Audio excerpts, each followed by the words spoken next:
Alrighty, Hosses, welcome back. And in this tutorial, what I'm going to do before I start typing a whole bunch of code is I want to kind of take a step back and explain to you guys real quick exactly how your game is going to be structured and set up. And it's not only this game, it's any game that you make with SpriteKit.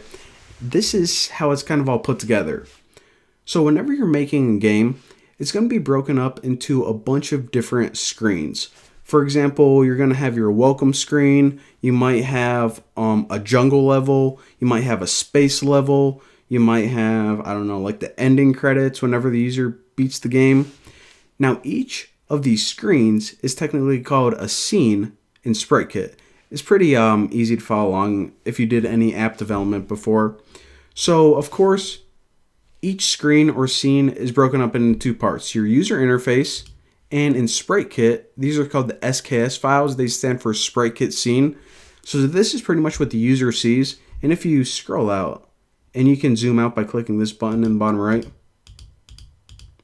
you see now that the welcome screen that we have is now just plain empty blank gray. So eventually we're going to add some buttons on here that are like, hey, welcome. Maybe another one that says view high scores, whatever. But this is pretty much one scene. The interface, and the brains behind it. Now, I'm going to show you guys in just a second how to create another scene, and this is actually just going to be the first level, and then I'll show you guys how to transition from the welcome screen to the level that we create so the user can start playing the game. So again, real quick, one last time, each level or each screen that we create is going to consist of a user interface called an SKS file and the brains behind it. So simple enough, let's go ahead and get started. Well, there's one other thing that I want to do before I actually start creating everything, and that is this. If you hop over to the game view controller, 99% of the time, I'm going to say stay out of this file. This is a lot of the background stuff that you really don't need to worry about. However, there is one method in here called supported interface orientations, and these are pretty much the rules of what orientation the user can hold the device whenever they're playing your game. Now, most of the time, and by default, it's set up as either just portrait or landscape, so it doesn't matter if they turn their phone on or not. But for this game, I only want to allow them to play the game in a landscape mode. So if I delete this and delete that, I'm going to return, and it actually takes an integer. Believe it or not, this is kind of just bonus information, but you know, might as well learn it. There are different integer values for the different positions the user can hold their phone. So there's one integer value for, you know, just holding it normal, like a portrait. There's another one for landscape on the left-hand side. So that's why it takes an integer. And you don't have to worry about what the integers are, because what we can do is you can type UI interface orientation, and we're looking for a mask right there.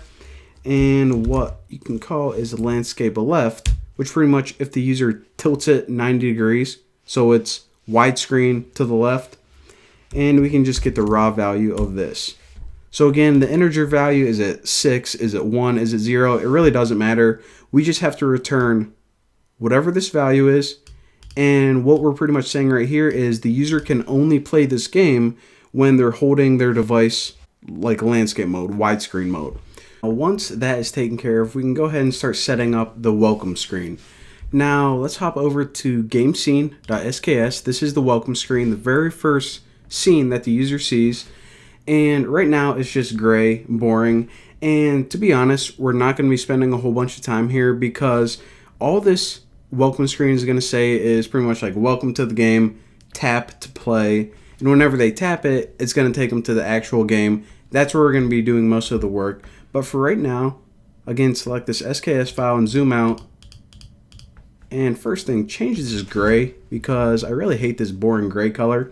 And to change it, click somewhere in here and select this little icon. This is the SK Node Inspector, and it's the one with a circle and then 4 little circles around it. And the main scene color is just the background color. So if you click the color, then that doesn't really look that good. Maybe this blue. Oh, that looks kind of weird too.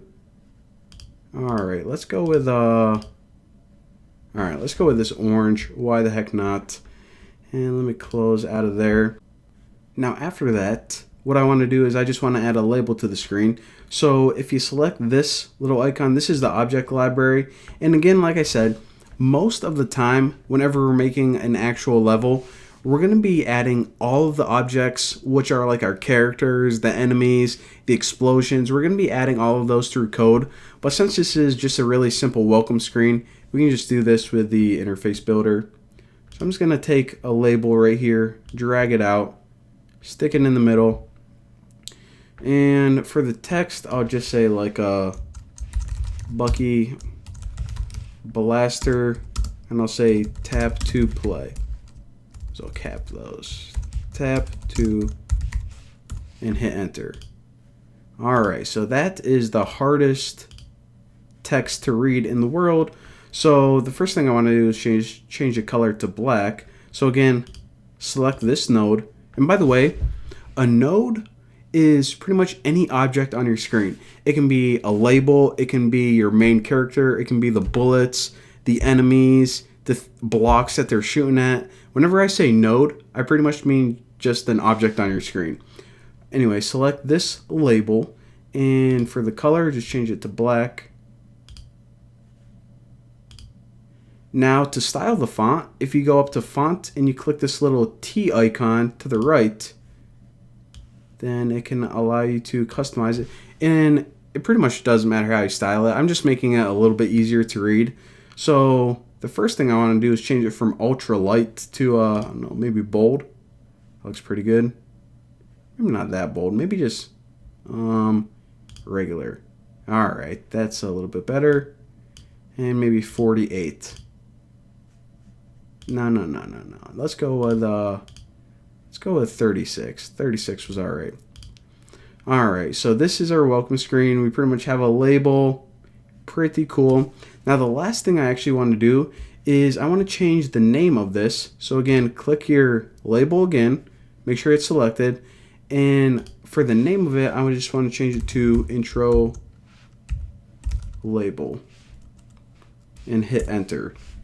Now if we save this and run it, we can make sure that everything looks good.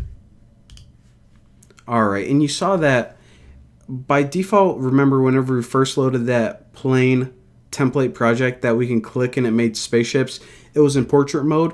But now since we set it only to return landscape mode, that's why it automatically popped to landscape orientation. Pretty cool. And by the way, it doesn't always do that. Sometimes your simulator is going to mess up and accidentally put it in portrait mode, but you can just twist it like I showed you before. But right now, it looks pretty good. This is pretty much the dumbest welcome screen ever, but whatever.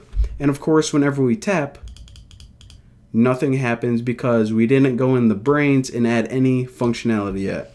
So in the next tutorial, what I'm going to show you guys how to do is make that brand new level that we're actually going to be playing the game at, and I'll show you guys that you can actually add functionality to tap this and it'll add a cool transition and take you to that level. It's going to be awesome, so well, see you then.